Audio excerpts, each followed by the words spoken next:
तो स्वागत है आप सभी का एचडी क्लासेस के यूट्यूब चैनल में। इलाहाबाद हाई कोर्ट आरओ में आज हमारा होगा सेट नंबर 7वां। इससे पहले हमने आपको 6 सेट करा दिया, अगर आपने उससे नहीं किया तो जरूर करें। वीडियो के डिस्क्रिप्शन बॉक्स में प्लेलिस्ट का लिंक दिया हुआ है।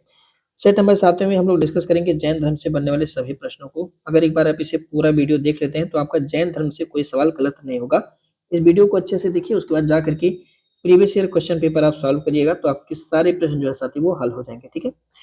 सेट नंबर 8वें की अगर हम लोग बात करें तो साथ ही सेट नंबर 8वें में हम लोग बौद्ध धर्म की बात करेंगे, तो आप इसे बहुत अच्छे से पढ़ के आना ताकि कल के सेशन में हम बौद्ध धर्म के जितने क्वेश्चन कराएं आप उसे कर पाओ। ठीक है। चलिए आगे बढ़ते हैं और एकदम बेसिक टू एडवांस लेवल के क्वेश्चन करते हैं।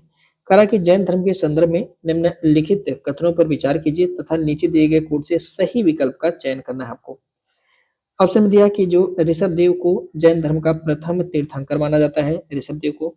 सेकंड ऑप्शन कह रहा है कि जो महावीर स्वामी है इनको जैन धर्म का संस्थापक माना जाता है। तीसरा कह रहा है कि जैन धर्म को हम यापनीय धर्म के नाम से जानते हैं। तो ये तीनों पॉइंट बेसिक है, बिल्कुल सही है और तीनों की तीनों स्टेटमेंट आपके सही हैं। इस प्रकार से राइट आंसर आपका हो जाएगा पहला, तीनों की तीनों विकल्प आपके सही है। ठीक है।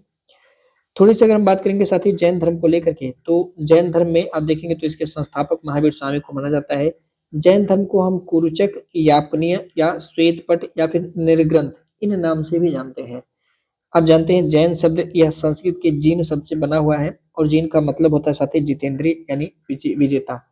तो कई बार पेपर में पूछता है जीन का मतलब क्या है, तो विजेता है। ठीक है।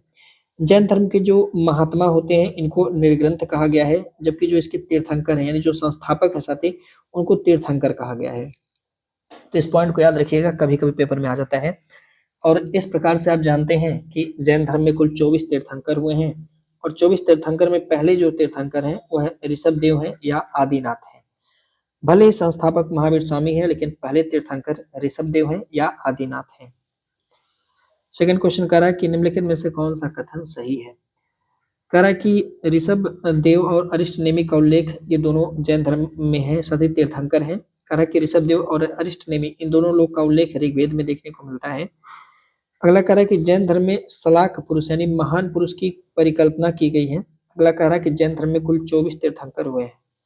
तो यहाँ पे याद रखना होगा कि ये सभी स्टेटमेंट बिल्कुल सही हैं, सभी के सभी कथन सही हैं। इस प्रकार से डी हो जाएगा आपका राइट आंसर, सही जवाब। ठीक है।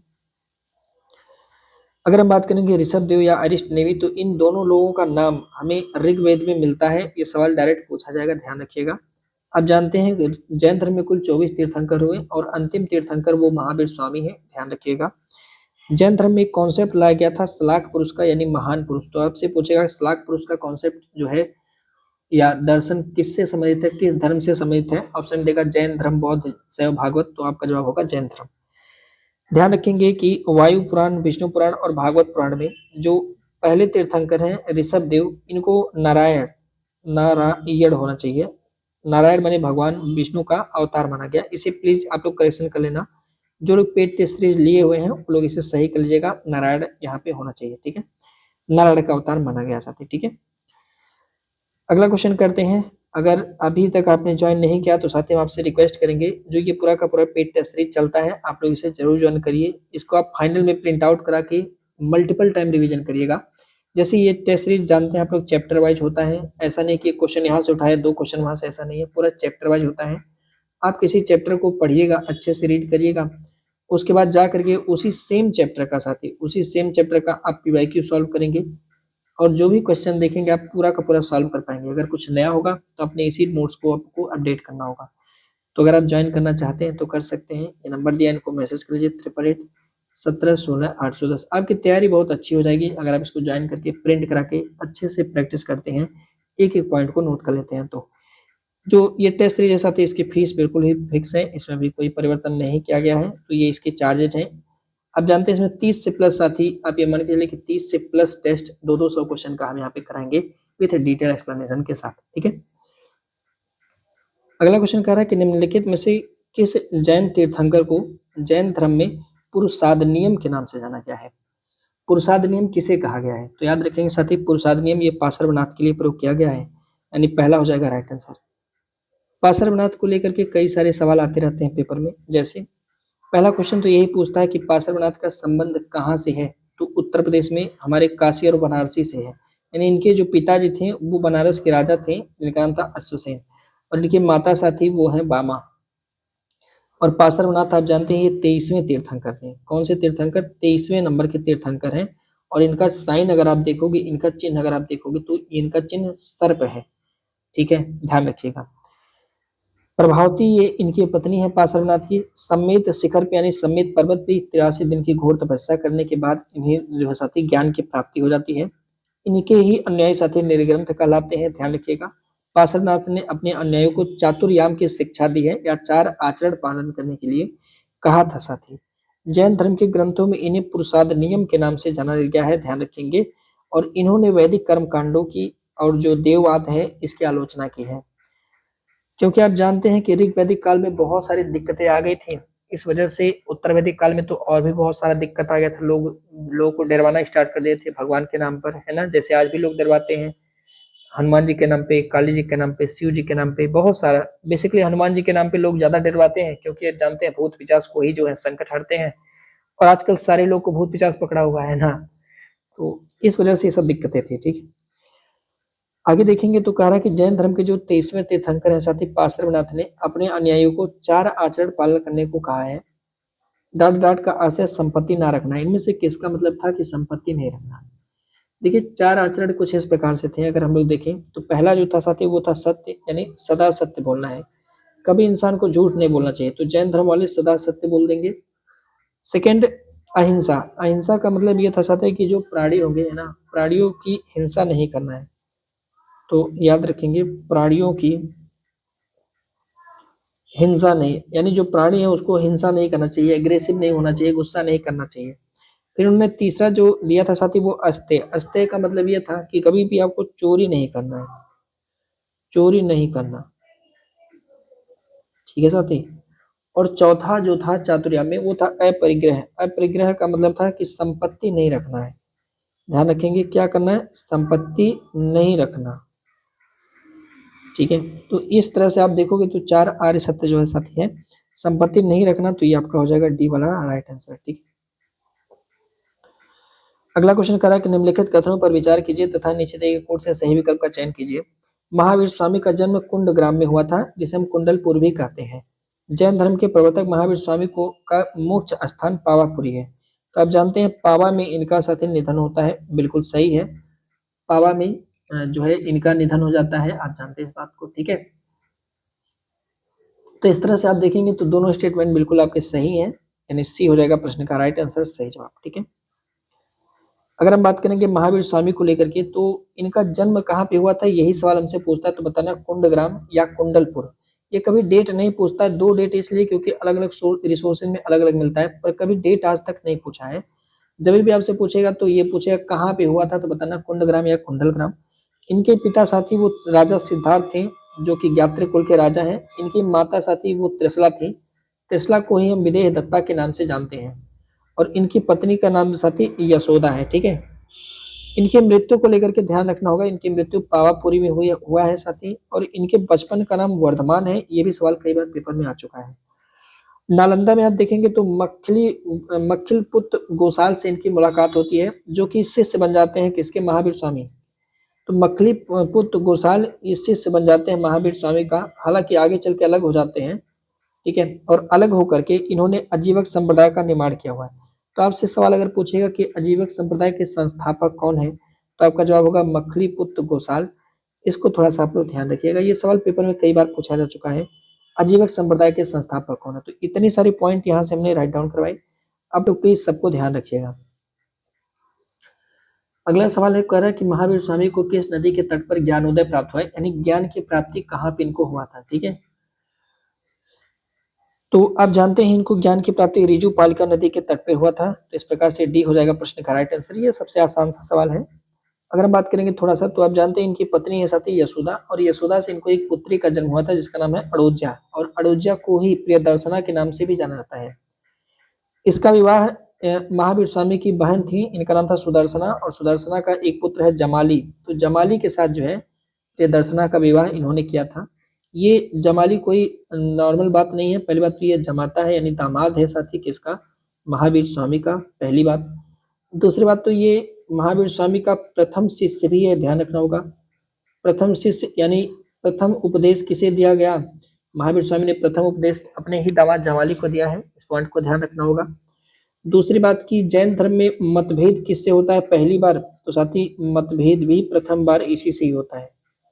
मतभेद भी प्रथम बार महावीर स्वामी और इनसे इनके दामाद से हो जाता है काम को लेकर के, ठीक है, तो इसको थोड़ा सा ध्यान रखेंगे। ओके, माना जाता है कि महावीर स्वामी 30 साल तक तपस्या करते हैं, कठोर तपस्या करते हैं, तब इन्हें ज्ञान की प्राप्ति हो जाती है। और इसके बारे में हमें कहाँ जानकारी मिलती है, तो आचरंग सूत्र ये ग्रंथ है, किस धर्म से संबंधित है ये भी सवाल पूछता है, तो ये सती जैन ग्रंथ से संबंधित है, यानी जैन धर्म का ही ग्रंथ है। आपसे पूछेगा कि आचरंग सूत्र का संबंध किससे है, जैन, बौद्ध, शैव, भागवत, तो बताना जैन से है, ठीक है। इनमें बताया गया कि इन्होंने कैसे, महावीर स्वामी ने कैसे कठोर तपस्या प्राप्त करके ज्ञान की प्राप्ति की। अब ज्ञान की प्राप्ति का मतलब ये कि जैसे अगर कोई चीज आपको ज्ञान मिल जाएगा तो आप दूसरों को समझा पाओगे, है ना, कि भाई देखो भगवान जैसा कुछ एग्जिस्ट नहीं करेगा, जो कर्म करोगे वही से तुम्हें फल मिलेगा, ऐसा। तो वही वाला ज्ञान है। आप ऐसा नहीं कोई ज्ञान चीज कोई रखा था उसको मिल गया, ऐसा नहीं है। ज्ञान की मतलब हो गया, जैसे हम लोग अभी तैयारी कर रहे हैं तो जिस दिन बेहतर रूप से समझ में आ जाएगा कि प्रैक्टिस करने से ही सिलेक्शन होगा, तब आपको समझिए उस समय ज्ञान हो जाएगा, और आप खूब रात दिन मिला के प्रैक्टिस करोगे तो आपका फाइनल सिलेक्शन हो जाएगा। तो ज्ञान का यही मतलब होता है कि जब भी आपको बुद्धि में आ जाएगा कि नहीं अब तो जी जान लगा के पढ़ना है, अगर बुद्धि में काम कर गया तब आप पढ़ोगे, नहीं काम करेगा तो भटकते रहो, कभी मोबाइल देखोगे तो कभी यहाँ पढ़ोगे कभी वहां पढ़ोगे, कंसिस्टेंसी के साथ बुक नहीं पढ़ोगे, जो है प्रीवियस ईयर क्वेश्चन नहीं करोगे, अच्छे से प्रैक्टिस नहीं करोगे तो सिलेक्शन नहीं होगा। लेकिन जिस दिन तुम्हें समझ में आ गया कि दुनिया लात मार देगी अगर तुम्हारा सिलेक्शन नहीं होगा, तो तुम्हारा सिलेक्शन हो जाएगा, ठीक है। यही वाली है, तो उनको भी ऐसा ही कुछ ज्ञान मिल गया कि अब मैं दूसरों को समझा सकता हूँ। अब इसके लिए इन्होंने क्या करी हुई है याद रखिएगा कि 12 वर्ष की कठोर, मतलब 30 साल की उम्र में मैंने घर से निकले थे और 12 साल तक कठोर तपस्या स्टार्ट किए थे, और 10वें दिन साथी बैसाख महीने के 10वें दिन को ज्ञान की प्राप्ति हुई थी। लोकेशन है जृम्भिक नाम का गांव था, नदी है साथी ऋजुपालिका नदी, और साल के वृक्ष के नीचे ये बैठे थे जब इनको कैवल की प्राप्ति हुई, यानी ज्ञान की प्राप्ति हुई, ठीक है। 12वें वर्ष हुआ था, 30 वर्ष की अवस्था में साथी घर से निकले थे, सॉरी माफ करिएगा मैंने कहा 30 वर्ष तपस्या के थे, है ना। आगे देखेंगे कि ज्ञान प्राप्ति के बाद महावीर स्वामी को क्या कहा गया है। तो देखिए जब इनको ज्ञान मिल जाता है ना, तो अब जैसे टीचर शिक्षक गुरु जी कहलाने लगते हैं, तो वैसे ही ज्ञान प्राप्ति के बाद महावीर स्वामी को लोग अलग अलग नामों से बुलाने लगे। कुछ लोग इन्हें केवलिन के नाम से बुलाने लगे। केवलिन का मतलब भी होता है साथी ज्ञान की प्राप्ति हो गया इन्हें, तो कुछ लोग इन्हें केवलिन के नाम से बुलाने लगे। कुछ लोग इन्हें जीन कहने लगे, यानी विजेता कहने लगे, ठीक है। कुछ लोग इन्हें कहे साथी कि इन्होंने अरहत पद प्राप्त कर लिया, यानी अरहत शब्द इनके लिए इस्तेमाल हुआ जाने लगा। कुछ लोग इन्हें निर्ग्रंथ के नाम से जानेंगे, निर्ग्रंथ के नाम से। तो इस तरह से आप देखो कई सारे नाम इनके लिए प्रयोग में लाए गए, तो इस प्रकार डी हो जाएगा आपका राइट आंसर, ठीक है। देखिए ज्ञान प्राप्ति के बाद इन्हें केवलिन कहा गया या विजेता कहा गया, अरहत कहा गया, निर्ग्रंथ कहा गया। ज्ञान प्राप्ति के बाद इन्होंने पहला उपदेश अपना राजगृह में दिया हुआ है। इनके पहले शिष्य कौन बनते हैं, तो जामाली साथी इनके पहले शिष्य बनते हैं। अगला क्वेश्चन है जैन धर्म के पंच महाव्रत में निम्नलिखित में से कौन शामिल नहीं है। यहाँ से दो सवाल आपसे पूछता है। पहला सवाल तो आपसे ये पूछेगा कि पंच महाव्रत का सिद्धांत किस धर्म से है। तो जब सवाल ये पूछेगा कि पंच महाव्रत का संबंध किस धर्म से है, तो आपका जवाब क्या होगा, तो आपका जवाब होगा जैन धर्म। तो किससे है, तो आपका जवाब होगा जैन धर्म से है साथी पंच महाव्रत का सिद्धांत। तो ये आप बता देना पहले जवाब। पंच महाव्रत में कुल 5 महाव्रत पालन करने के लिए कहा गया है। स्टार्टिंग के 4 साथी वही है कि मैंने सदा सत्य बोलना है, ठीक है।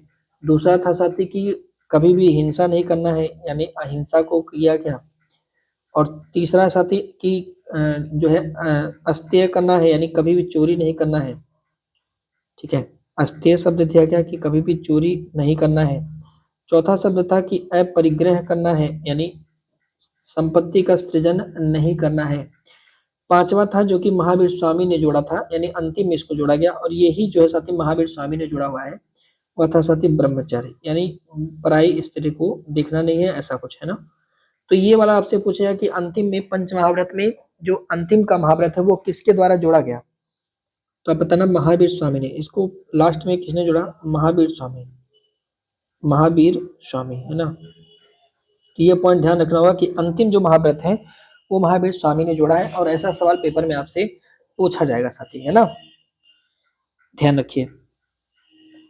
यहाँ पे वो सब पॉइंट लिखा है, अगर आपको अच्छे से पढ़ना है तो एक बार इसको आप देख लीजिएगा, स्क्रीनशॉट आप कर लीजिए ताकि अच्छे से आप इसको पढ़ पाओ। अगला सवाल है कि अणुव्रत सिद्धांत का प्रतिपादन किया गया था। अब देखिए ये सवाल भी पेपर में आया हुआ है, अणुव्रत और ग्लोव्रत, शिक्षा व्रत, ये सब पेपर में आता है। याद रखेंगे साथी, अणुव्रत सिद्धांत का संबंध जो है ये भी जैन धर्म से ही है। सी हो जाएगा प्रश्न का राइट आंसर। इसमें डिटेल में नहीं चलना, बस इतना ध्यान रखना कौन कहां से संबंधित है।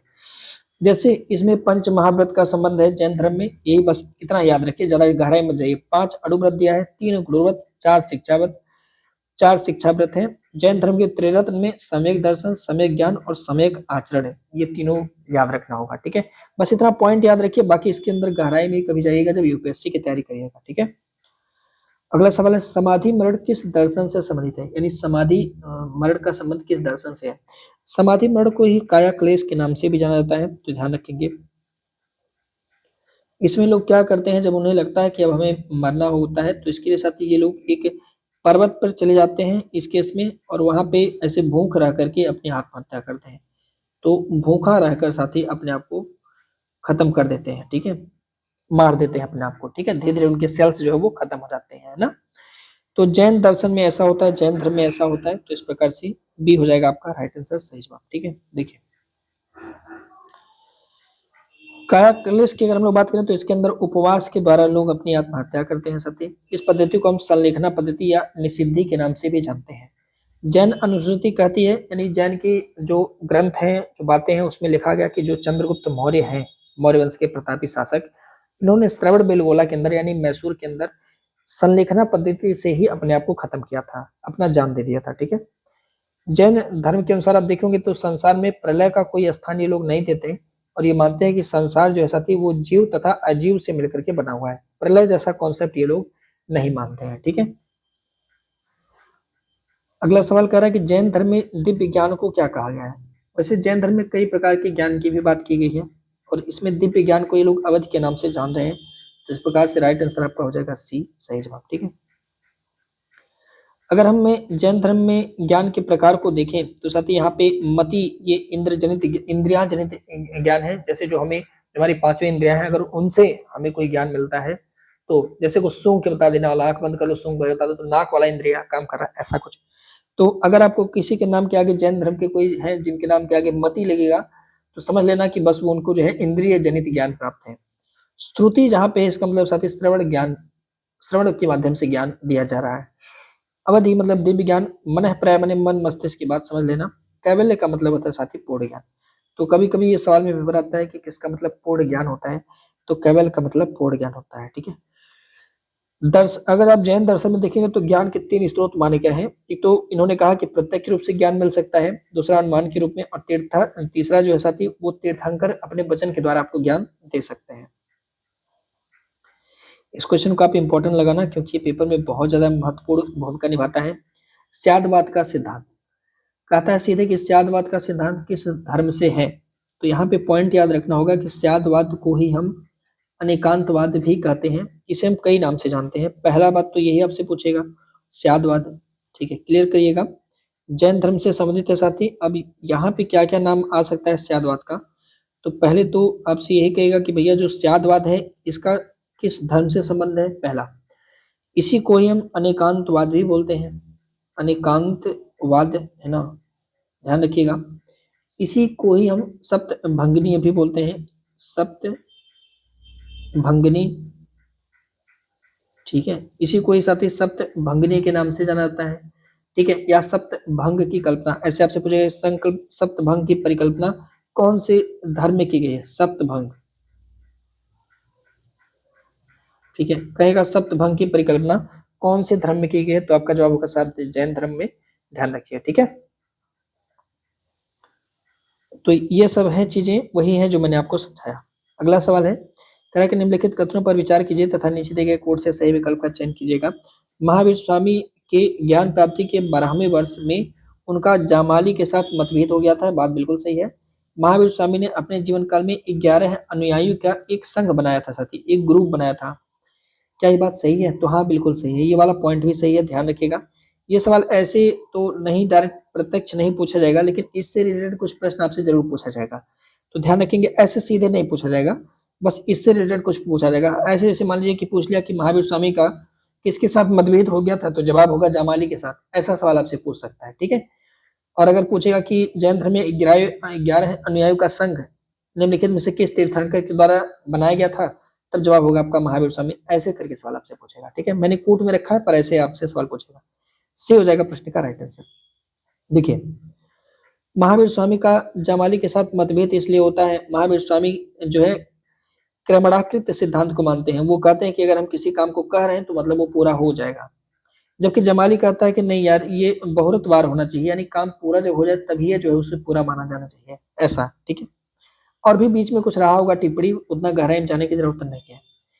महावीर स्वामी ने अपने ही जीवन काल में, मैंने मरने से पहले, इन्होंने 11 अनुयायियों का एक संघ बनाया था, और जो 11 लोग थे इनको गणधर के नाम से जाना गया है।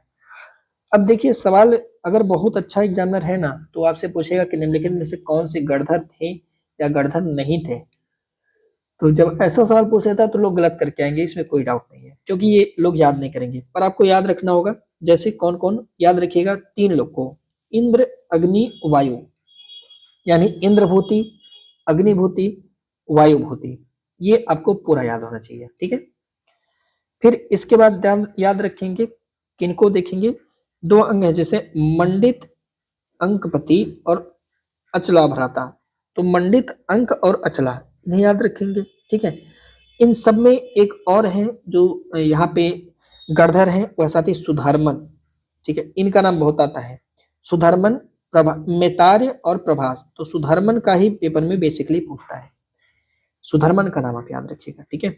ऐसा किस लिए होता है, ऐसा इसलिए होता है, देखिएगा, जब महावीर स्वामी की मृत्यु हो जाती है तो जो जैन संघ था, जैन संघ का प्रथम अध्यक्ष कौन बनता है। तो महावीर की मृत्यु के बाद याद रखेंगे, जैन संघ का जो पहले अध्यक्ष बनते हैं वह सुधर्मन ही बनते हैं। यही सवाल है, इंपॉर्टेंट है। महावीर स्वामी की बात आप जानते हैं, इसकी अध्यक्षता सुधर्मन के द्वारा किया जाता है, यानी जवाब होगा आपका डी राइट आंसर। देखिए, अगर आप बात करेंगे जैन धर्म को लेकर के, तो गणधरों के बारे में जानकारी कहाँ से मिलती है, तो कल्प सूत्र, ये जैन धर्म का एक ग्रंथ है, साथ ही कल्प सूत्र है।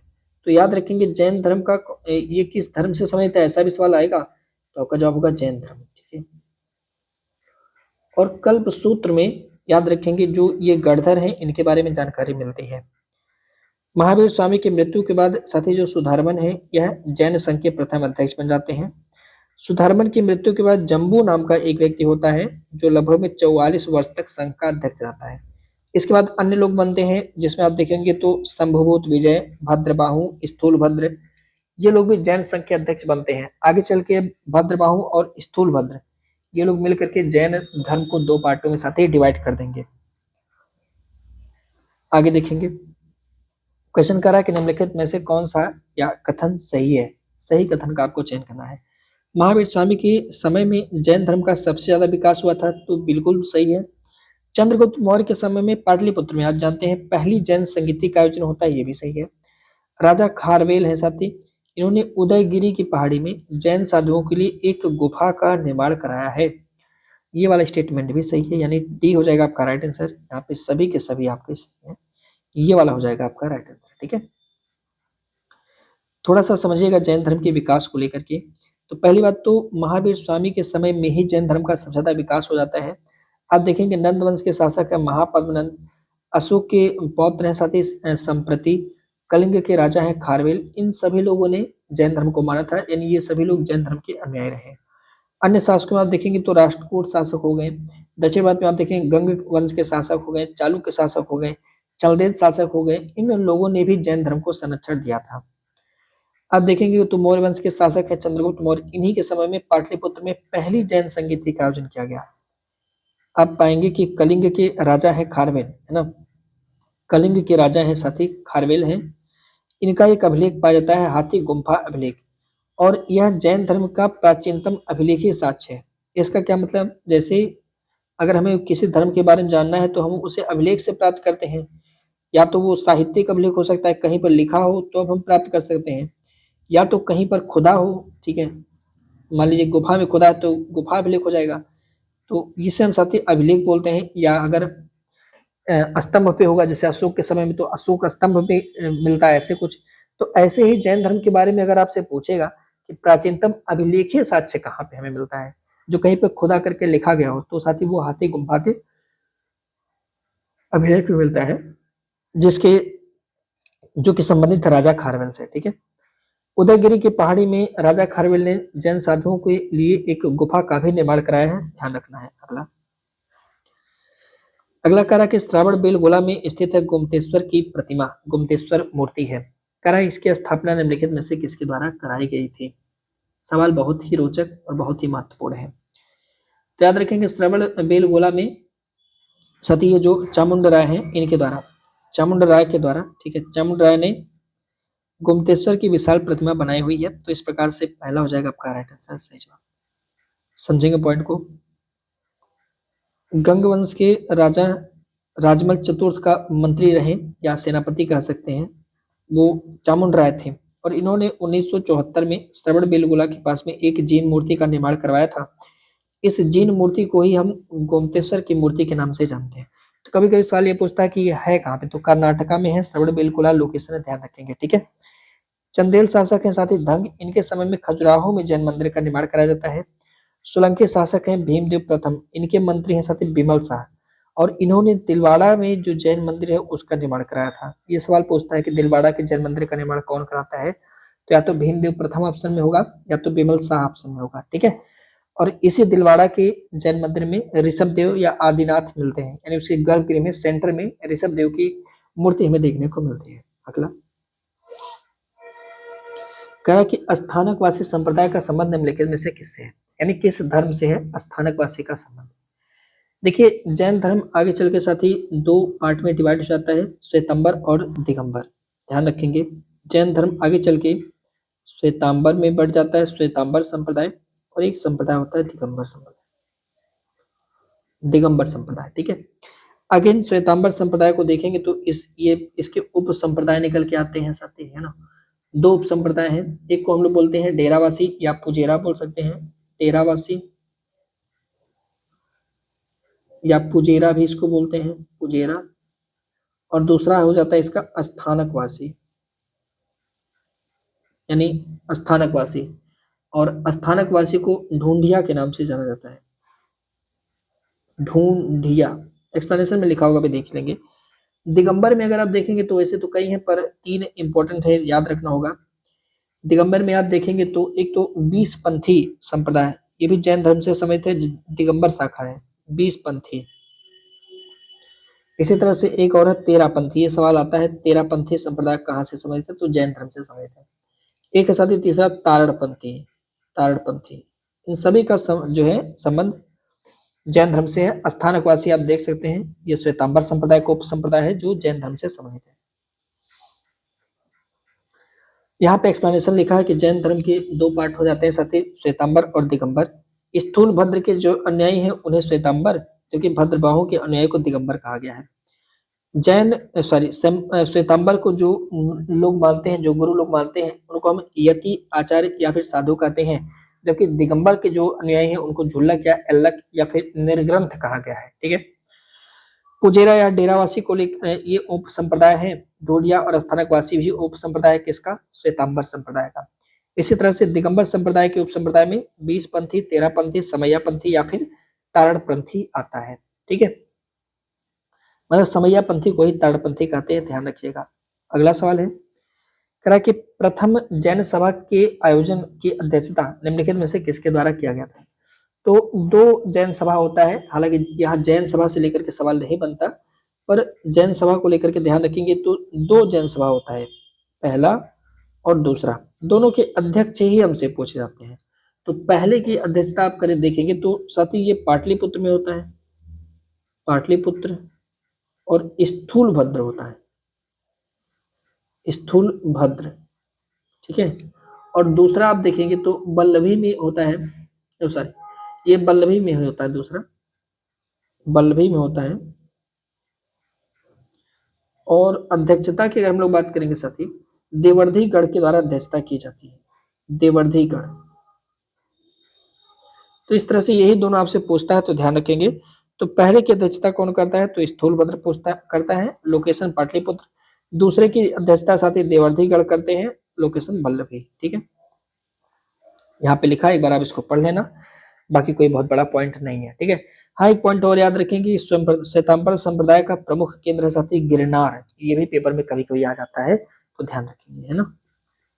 अगला सवाल कह रहा है कि निम्नलिखित में से किस ग्रंथ में जैन साधुओं द्वारा अनुसरण किए जाने वाले नियमों का वर्णन है? जैन साधुओं द्वारा अनुसरण किए जाने वाले नियमों का वर्णन हमें कहाँ देखने को मिलता है?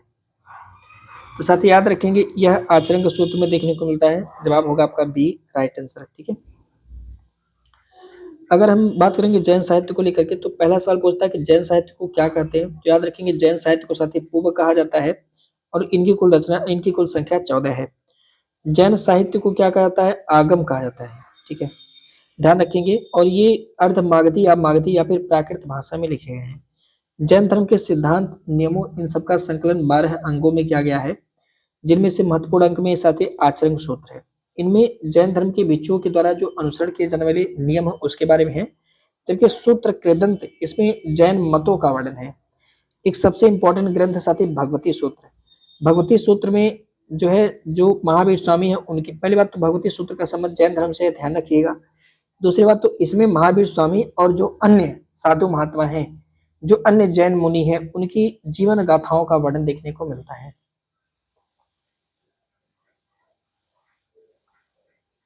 अगला है कि प्रसिद्ध जैन ग्रंथ कल्प सूत्र के लेखक कौन है?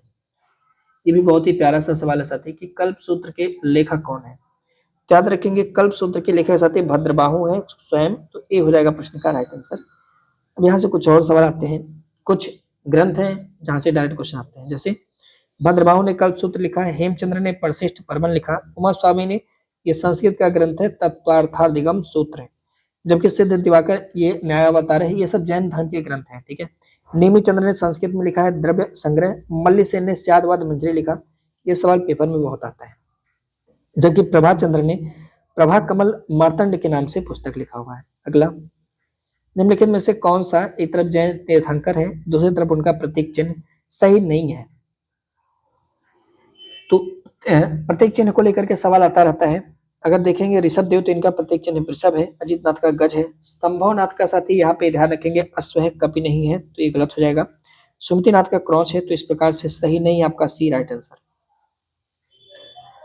देखिए, ऋषभ देव का साइन क्या था? वृषभ था, अजीत नाथ का गज है, संभव नाथ का अश्व है, अभिनंदन नाथ का कपि है, सुमति नाथ का क्रॉच, पद्म प्रभु का पद्म है, सुपार्श्व नाथ का साइन साथी है स्वास्तिक है। ठीक है, अगला, निम्नलिखित में से कौन सा सही सुमिलित नहीं है, ये आपसे पूछ रहा है। सुपार्श्वनाथ का साइन आप देखेंगे चंद्र है, सुविधिनाथ का साथी मकर है, सीतानाथ का श्रीवत्स है, श्रांसनाथ का ये साथी कैंडा है। ठीक है, अब से कह रहा कौन सा सही सुमिलित नहीं है। तो पहली बात तो सुपार्श्वनाथ का स्वास्तिक साइन है, ये चंद्र दे करके गलत कर दे रहा है। क्या होना चाहिए यहाँ पे? स्वास्तिक। स्वास्तिक जानते हैं ना, जो साइन बनाया जाता है हिंदू धर्म में, वही है ना। तो पहला हो जाएगा यहाँ पे आपका राइट आंसर।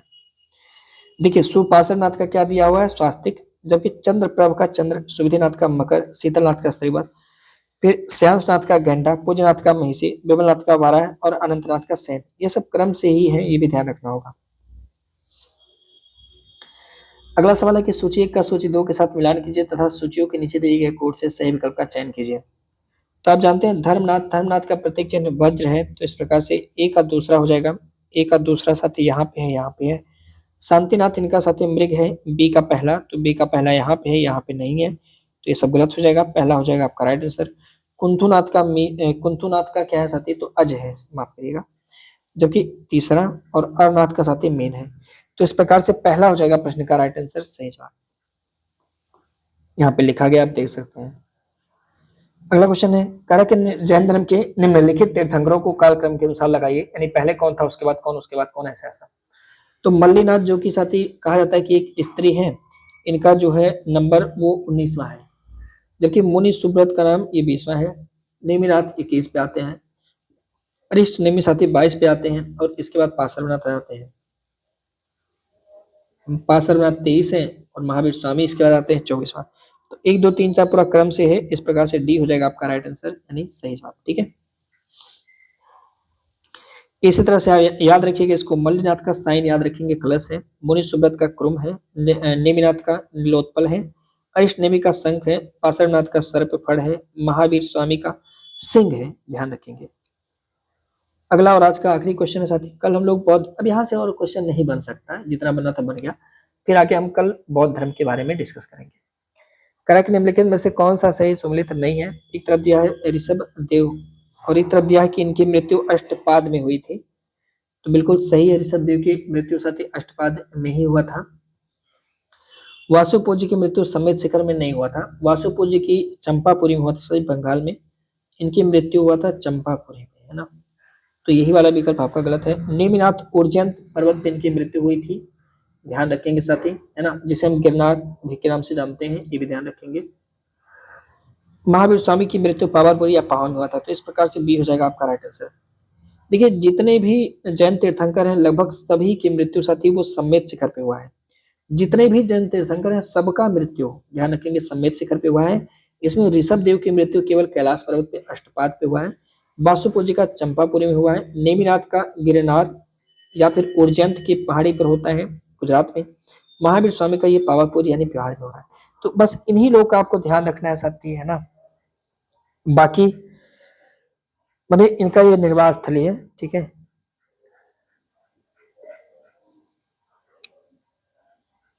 बाकी का अगर आप देखेंगे तो सब लोग सम्मित शिखर पर सबका मृत्यु है। चलिए अब आपसे मिलते हैं साथी अगले सेशन में, तब तक के लिए हमें इजाजत दीजिए। वंदे मातरम, जय हिंद, और आप अच्छे से जैन धर्म को पढ़ के आइएगा, ठीक है।